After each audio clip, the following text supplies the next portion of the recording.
El regidor de Medi Ambient de l'Ajuntament d'Ontinyent, Frank Quesada, ha oferit aquest matí una roda de premsa per informar del recurs contenciós administratiu contra la resolució de la directora general de Medi Natural de la Conselleria de Medi Ambient respecte a la declaració d'impacte ambiental efectuat sobre la serra del Torratet, que, com recordaran, va patir un gran incendi en setembre de l'any 2010. Aquest recurs es va presentar el passat divendres, 15 de juliol, i s'espera que la resolució del Tribunal Superior de Justícia de la Comunitat Valenciana es faci pública en 1 o 2 mesos.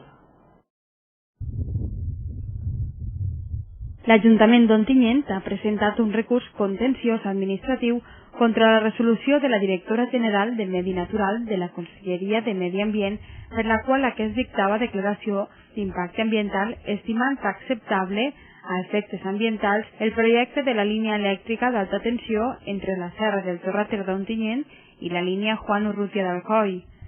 El regidor de Medi Ambient, Frank Quesada, donava detalls al respecte aquest matí en una roda de premsa a la qual recordava en primer lloc que la referida línia d'alta tensió projectada travessa un paisatge natural municipal amb l'afegit de que l'actuació ve precedida per l'incendi que es va produir en setembre del 2010. A conseqüència del mateix i de la resposta social que es va produir davant aquesta situació, es va demanar a la Conselleria de Medi Ambient el 23 de febrer de 2011 l'establiment d'unes mesures correctores en l'estudi d'impacte ambiental. Hi ha una línia d'alta tensió que vol atravessar la serra del Torratet, que és paratge natural municipal. Aquesta actuació ve precedida per un incendi que es va produir en 2010, en setembre del 2010, i a conseqüència d'aquest incendi i de la repercussió social que va tindre, en Junta de Govern local, el 23 de febrer d'enguany, es va sol·licitar a la Conselleria de Medi Ambient l'establiment d'unes noves mesures correctores en el dia, en l'estudi d'impacte ambiental, en la declaració. La directora general de Gestió del Medi contesta a aquesta sol·licitud el 16 del 5 del 2011,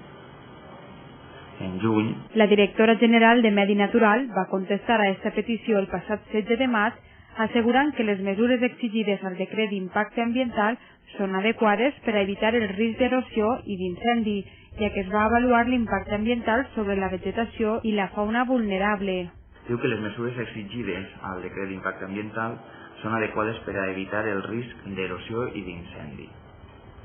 ja que es va avaluar l'avaluació d'impacte ambiental sobre la vegetació i especialment sobre la fauna més vulnerable. Per tant, en teoria, segons la directora, es va fer tot conforme a llei, però l'important és el que diu després, que diu que si encara així aparegueren impactes imprevistos, és a dir, per si no ho sapigueren, aquells que no es poden preveure, com l'incendi del 2000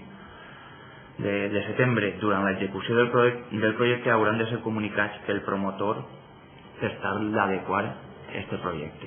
Frank Quesada explicava que, segons la directora, es va fer tot conforme a la llei, però allò més important és el que diu després, que si aparegueren impactes imprevistos com l'incendi de setembre del 2010, hauran de ser comunicats pels promotors per tal d'adequar el projecte. Tenim aquestes línies textuals de la resolució de la pròpia conselleria, de la pròpia directora, doncs bé, llavors l'Ajuntament decideix presentar un contenciós administratiu en el que sol·licita la suspensió de lo que és l'inici de les obres fins que es resolga aquest contenciós administratiu que va per la via de demanar un nou estudi d'impacte ambiental tenint en compte les noves conseqüències que segons la pròpia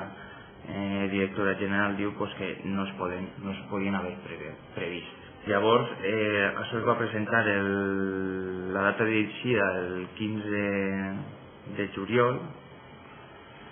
i bé, estem a expenses de que hi hagi una resolució al voltant d'un mes o 2 mesos en funció de l'agilitat, ja sabeu, del Tribunal Superior de Justícia.